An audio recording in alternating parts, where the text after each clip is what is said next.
Saudara-saudara hadirin yang saya hormati, datangnya memang tidak kita harapkan yang namanya maut. Tapi sekali dia datang, tidak ada pintu tempat kita lari. Dia memang tidak pernah kita undang. Tapi sekali dia datang, mengetok pintu, kekuatan apa yang bisa menolak? Dia sebuah tanda seru dalam kehidupan. Apa yang menyebabkan orang takut mati? Pertama barangkali karena dia tidak tahu bagaimana kehidupan sesudah mati. Alam kubur gelap, alam akhirat gelap, sehingga dia bingung. Lantaran bingung lalu jadi takut. Yang kedua boleh jadi oleh bayangan-bayangan dosa yang pernah dia kerjakan di dunia ini. Kerjanya cuma menumpuk dosa. Dia gembira, bahagia, tertawa di atas tumpukan dosanya, merasa segan berpisah dengan seluruh kehidupan ini. Sehingga boleh jadi maut adalah sesuatu yang ditakutkannya benar dalam kehidupan. Tapi bagaimanapun takutnya, tidak ada tempat lari dari dia. Dalam ayat lain Allah jelaskan, "Ainama takunu yudrikumul mautu walau kuntum fi burujim musayyadah." Di mana saja kamu berada, dalam benteng yang paling tangguh sekalipun, maut pasti akan datang menjemput kamu.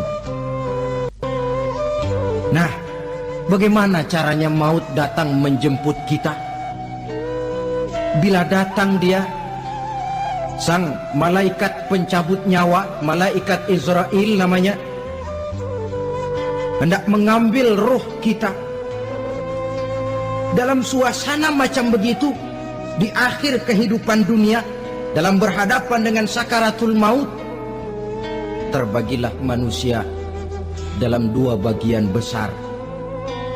Pertama, yang menghadapi sakaratul maut itu dengan husnul khatimah, baik di akhirnya, sehingga pada saat ruhnya berpisah dengan jasadnya, kelihatan dia seperti senyum, mukanya cerah. Bahkan sebelum itu boleh jadi dia sempat meninggalkan pesan-pesan yang baik. Ada yang sempat azan, ada yang sempat baca Quran. Pernah kan nemui orang yang mau mati seperti itu? Yang sempat azan, yang sempat baca Quran, yang sempat meninggalkan wasiat-wasiat yang baik. Sebab apa? Malaikat maut datang menjemput mereka juga dengan baik-baik. Dicabut ruhnya perlahan-lahan, tapi sungguh pun perlahan-lahan. Pedihnya, sakitnya tetap tiada tara.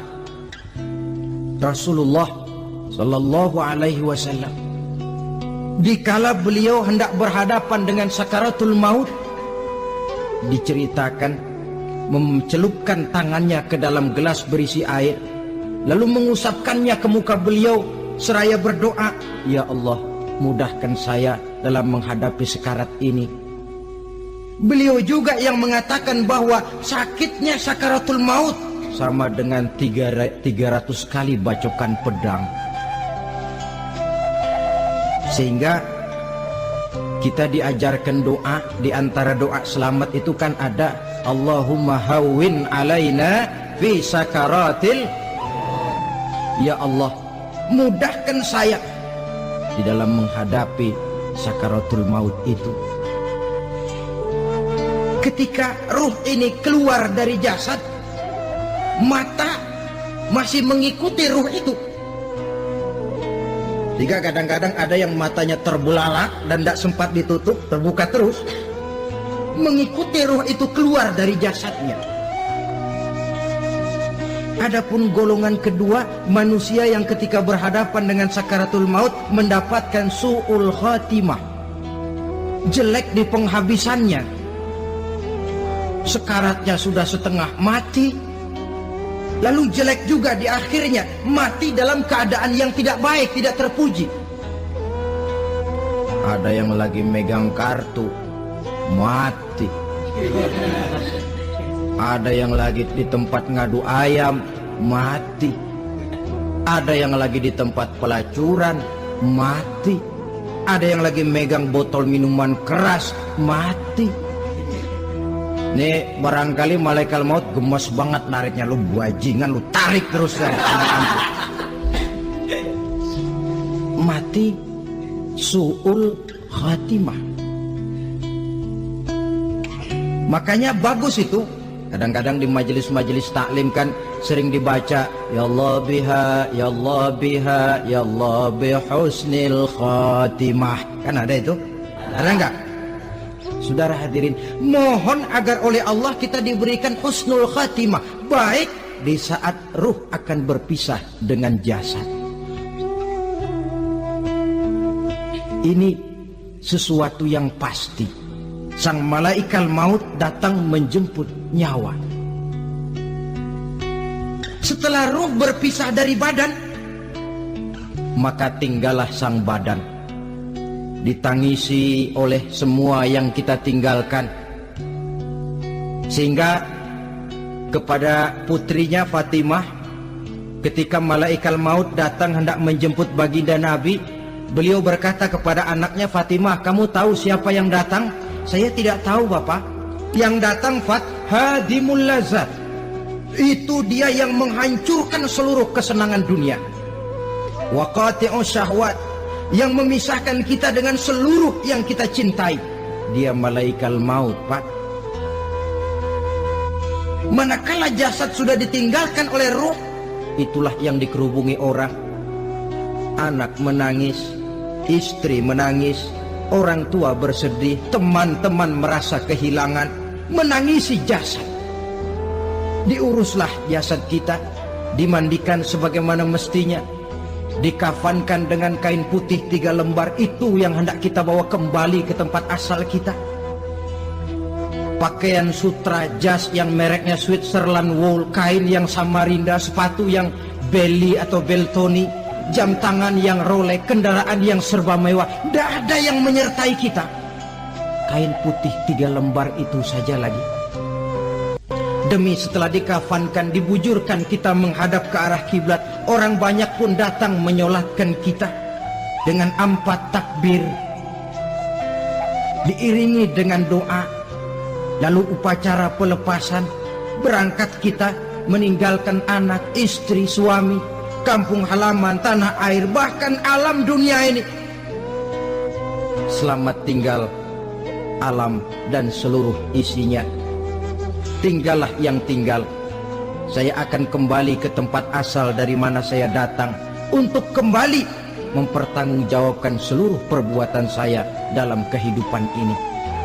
Manakala upacara pelepasan selesailah sudah, dimasukkan kita ke keranda jenazah, digotong orang, bismillah wa ala millati rasulillah,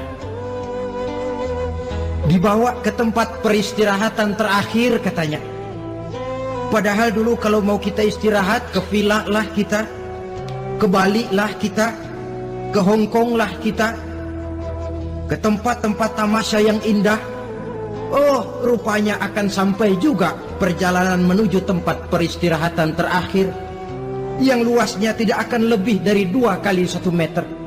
Diusung orang kita, diantarkan orang banyak. Manakala sampai ke atas yang lahat, pengusung jenazah dibuka, diturunkan kita ke liang lahat, dibaringkan. Gumpalan tanah akan jadi bantal kita. Muka dibuka, dihadapkan ke arah kiblat. Setelah itu ditutup liang lahat kita dengan kayu. Masih belum kurang, diuruk dengan tanah. Yang menguruk orang-orang yang tadinya mencintai kita, menyayangi kita. Tapi ketika jasad sudah ditinggalkan ruh, habis rupanya cintanya. Coba jasad kalau sudah ditinggalkan ruh, 3 hari aja di rumah, serem. Ya mayit, siapa yang betah nemenin mayit? Lalu bila upacara pemakaman selesai, maka berusahalah semuanya. Para pengantar akan kembali ke rumahnya masing-masing. Maka masuk kita ke alam kehidupan, yaitu yang disebut alam barzakh atau alam kubur. Apa selesai hidup sampai di situ? Tidak. Hanya beberapa langkah setelah yang mengantar kita pulang. Diriwayatkan dalam hadis Bukhari dan Muslim, bila seseorang sudah diletakkan di kuburnya, lalu yang mengantar kembali pulang, maka roh si mayit akan dapat mendengar bunyi terompah orang yang pulang itu. Bunyi terompahnya terdengar. Datang dua malaikat menanyakan dia dengan pertanyaan-pertanyaan yang kalau bisa dijawab dengan betul, dua malaikat yang bernama Munkar Nakir akan bilang, jawabanmu betul, tenanglah kau di sini, naumatal arus, tidurlah kau di sini seperti tidurnya pengantin. Orang yang baik-baik di alam kuburnya akan mendapat nikmat kubur, sehingga masa penantian yang lama. Sebab jangan lupa, kita masuk ke kubur itu kan menunggu sampai datangnya hari kiamat. Jadi kalau kiamat umpama masih 1000 tahun lagi, ya 1000 tahun kita menunggu. Orang yang baik-baik penantian di alam kubur, kata malaikat, naumatal arus, tidurlah kamu seperti tidurnya pengantin. Bagaimana sih tidurnya pengantin? Nggak berasa. Iya, kata anak sekarang, endah aja udah. Begitu mendusin pagi, kata lakinya, malam sebentar bener ya Neng. Sebentar betul katanya malam. Ya tentu saja tidak terasa. Kenapa? Dia tidak pernah memikirkan waktu. Terbawa oleh kenikmatan dan kelezatan yang dirasakannya dalam kehidupan. Tapi orang kafir, orang yang dosanya bertumpuk, tidak sanggup menjawab pertanyaan dua orang malaikat, maka dia akan mendapat azab di alam kuburnya terus menerus siang dan malam sampai datangnya hari kiamat. Ibarat maling ayam ketangkep, belum masuk pengadilan udah digebugin duluan. Kan begitu kan? Ada maling ayam nggak di sini? Nah, itu yang nyaut tadi pengalaman itu. Di sidang belum divonis, belum digebukin babak belur. Saudara hadirin, maka alam kubur bisa merupakan raudhatun min riyadil jannah, taman di antara taman-taman surga, pun juga bisa merupakan hufratun min hufarin niran, menjadi liang daripada neraka. Ada lagi riwayat yang dari Imam Muslim yang diperoleh dari Zaid bin Sabit. Zaid bin Sabit cerita, satu hari kami bersama Rasulullah SAW berada dalam kebun kepunyaan Bani Najjar. Rasulullah sedang duduk di atas keledai. Tiba-tiba entah bagaimana itu keledai terkejut, kaget, berontak, hampir Rasulullah jatuh. Rasulullah kemudian bertanya, rupanya di kebun itu ada kuburan tua, 5 atau 4 kuburan. Rasulullah lalu bertanya, saudara-saudara ada yang tahu nggak ini kuburan siapa? Nggak ada ya Rasulullah. Memang kenapa? Ini penghuni kuburnya lagi disiksa oleh Allah. Andai kata boleh saya mohon kepada Allah supaya kamu dengar seperti yang saya dengar, andai kata saja kamu kuat mendengarnya, saya pasti akan berdoa. Tapi sayang, saya yakin kamu pasti tidak akan kuat mendengar mereka mendapat azab di kuburnya. Hadis sahih riwayat Imam Muslim dari Zaid bin Sabit. Kehidupan di alam barzakh. Pak, iya kalau yang matinya dikuburin. Lah kalau yang matinya diceburin ke laut, dibakar, di medan perang hilang gak ketahuan kemana jenazahnya. Saudara, hilang kek, dikubur kek, di dalam lautan direndam kek, itu kan cuma logika kita. Menurut Allah tidak ada perbedaan orang mati dikubur di dasar lautan, atau dibakar sampai jadi abu, atau gugur di medan perang tidak ketemu jenazahnya. Entah mereka tetap masuk ke alam barzakh namanya. Jasad boleh hancur, tapi roh sebagai sumber kehidupan, pusat kesadaran dan pengertian, dia tetap ada, mengalami kebahagiaan dan kegembiraan atau mengalami kepedihan dan penderitaan, bergantung kepada amalan yang kita lakukan dalam kehidupan di dunia ini. Maka dalam Yasin tadi kan jelas, qul yuhyihal ladzi ansha'aha awwala marrah, yang menghidupkan mereka yang dikubur di dasar lautan, mereka yang dibakar sampai jadi abu, yang akan menghidupkan ialah Allah yang menciptakan mereka dulu pertama kalinya. Jadi kalau sudah ada aslinya, ya tentu tidak perlu contoh lagi, akan sangat mudah membuatnya. Orang tua kita, keluarga kita yang sudah berpulang, mereka di alam barzah sekarang ini bisa mendapat nikmat kubur, bisa mendapat azab kubur, bergantung amalan mereka dalam kehidupan di dunia ini. Dalam Musnad Imam Ahmad dan Sahih Abi Hatim malah ada tambahan riwayat, orang yang banyak kebajikannya di dunia, amalannya akan datang menemani dia. Sholatnya dekat kepalanya, puasa sebelah kanan, zakat sebelah kiri, menghibur dia. Malahan dikatakan berbentuk orang yang cantik menemani dia di alam kuburnya. Aneh, dia tanya, man anta lam ara fid dunya ajmal minka, siapa kamu? Di dunia ini belum pernah saya melihat orang secantik kamu. Dia jawab, ana amaluka soleh, saya adalah amalmu yang soleh yang kau kerjakan waktu di dunia. Saya sekarang diperintahkan untuk menemani kamu di sini. Alhamdulillah. Sedangkan amalnya yang jahat akan datang dalam bentuk yang menyeramkan menemani dia di sana. Bayangin deh, di kuburan ditemenin yang serem-serem. Sama juga di dunia. Di dunia, kalau kita di tempat gelap ditemenin orang cakep, enak nggak? Wah, pengalaman. Tapi coba bayangin, sudah tempatnya gelap, yang nemenin jelek nggak ketulungan, gerah kita. Nah, saudara hadirin yang saya hormati, lalu bagaimana tempat arwah-arwah yang sudah kembali menghadap Allah yang disebut mustaqarrul arwah itu?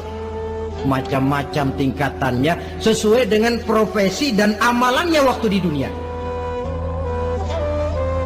Ada roh-roh itu yang setelah pisah dengan jasad, artinya mati, ditempatkan di tempat yang disebut a'la iliyin, tempat yang tertinggi.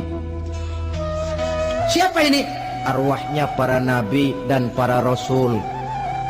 Ini fi a'la iliyin, di tempat yang tertinggi. Arwahnya para nabi, arwahnya para rasul. Dan karena kita bukan nabi, bukan rasul, ya jangan mimpi dapat tempat fi a'la iliyin, kecuali kalau Allah menghendaki. Itu hak prerogatif Allah, tapi kan tidak adil kalau Allah melakukan itu. Ini kelompok roh-roh yang masuk golongan VIP. Wah, the first class. Para nabi, para rasul.